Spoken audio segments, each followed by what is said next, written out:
So I have some questions from listeners or readers of the material I present for them.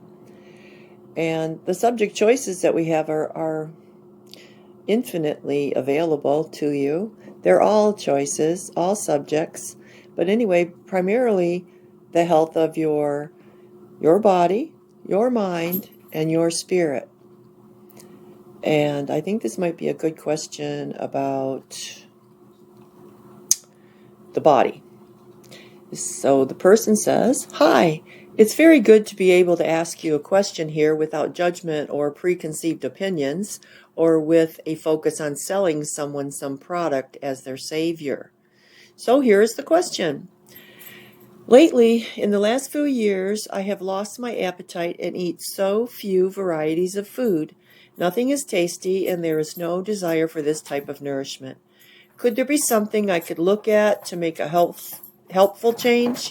Nothing I have attempted has worked so far."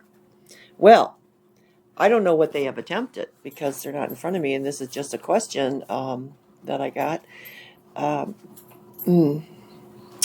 wasn't able to talk to the person and ask the person the questions that I would normally ask somebody, so I'm just going to have to put out some possibilities. Since nothing they have attempted has worked so far, I don't know what those attempts were. But I will go back to the beginning of before the last few years when you had a really good appetite. What was happening then? Can you remember that? What was happening then before your appetite seemed to get diminished, or you lost your taste for foods and your desire for a variety of nourishment for your body? Since our mind is so intimately connected to our body, of course, something could have happened in that realm, and we're not looking at that realm. We're looking at the physical realm sometimes. But since we're all connected, we got to probably think about looking at all of the different aspects of our total being to answer a question like this. If someone has lost their appetite and eats so few varieties of food, what are they even eating? And nothing is tasty. There's no desire for that type of nourishment. Why isn't anything tasty? I don't know. I mean, let's look at that. If we were just going to look at the physiology and the anatomy and stuff like that, we'd say, well, there might be something wrong with your head. You know, your tongue is inside of your head and it's not working. So it's all in your head. No. Well, it might be, but it might not just be a chemical imbalance in your brain or a nutritional deficiency, although it could be. But what causes nutritional deficiencies and what causes chemical imbalances in our brain? I mean, are we even looking at the total person? When someone asks a question about their body, are we looking at their spirit? Are we looking at their mind? Are we just looking at their body? In the beginning, we just look at the body. We say we need to understand this from this point of view. There's the cells and the chemistry of the body and how they work and what this one needs to make that one work and so on and so forth. Well, we've attempted to learn about that so far, and we've come so far with our knowledge of textbook knowledge of how the body works. But this person has gone through all these things. They've done these different things. They tried to fulfill their zinc deficiency by taking a lot of zinc. That didn't seem to help. They took copper to balance the zinc. That didn't help either. They heard that magnesium would help with their appetite, and that didn't help either. Nothing that they have attempted so far has worked. So they were attempting to regain their loss of appetite and their taste for nourishment through the physical body. They were attempting to recover their physical body through their physical body. Maybe that wasn't the correct way to do it. Do we even consider the correct way to do it? Let me continue to answer this question in a moment. Okay, so let's do a tarot card for this question. Okay, the tarot card is the Nine of Cups, which would represent that there is a desire for quite a bit of enjoyment. And that you have a natural connection with the earth. The card is saying that you would like to sit luxuriously in this space.